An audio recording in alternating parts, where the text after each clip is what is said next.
Hello, hello, hello, and welcome to Tips for Your Voice.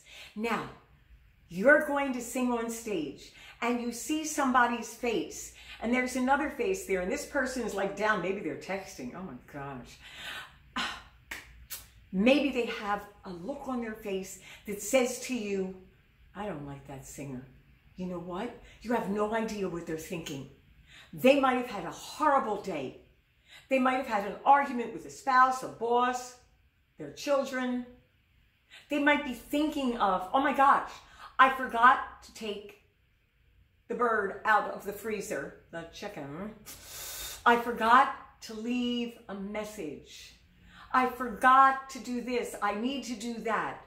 They're busy sometimes with what has happened to them in the day. Maybe somebody got a ticket and now they're at the show. They're like, they're down. And they don't seem interested. You cannot go by what is on someone's face. Now, when I sing, I love to look at faces. I'm okay with that. I learned a lesson many, many years ago. Oh my gosh. It's in my book. Shameless plug. It's on Amazon. Well, I was at the Copacabana in New York.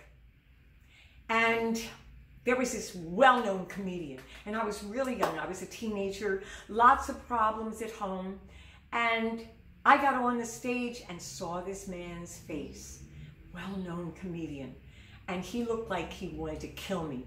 Who are you being on that stage? I wanted to get off the stage so fast. I let it affect me. That's what happens. We let what we see affect us.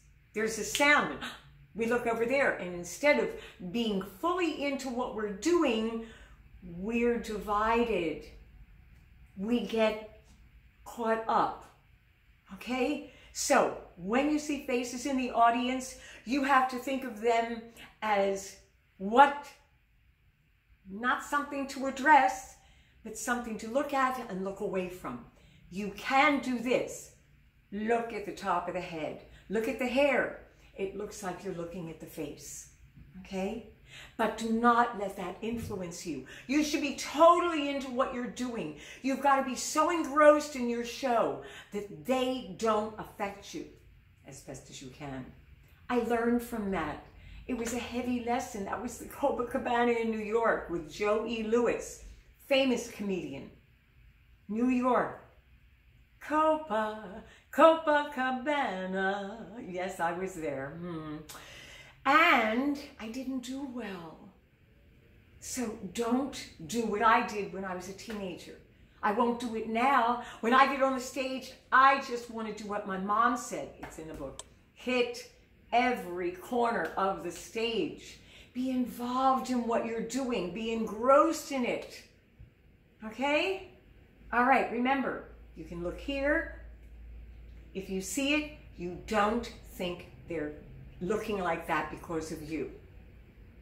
You don't know what they went through. You don't know what's going on in their lives. Be involved here, not out there. You're on the stage. You are to influence them. You're to make their day. You're here giving your present to them. Give a good one to them, okay? All right, babies. You take care and have a great day. Remember, sing your butts off. You can subscribe to Ring-a-ding the bell. I understand it's twice. What can I say? Okay. Love ya. See ya. Bye. Because it's such a day, yeah. Such a mighty fine day.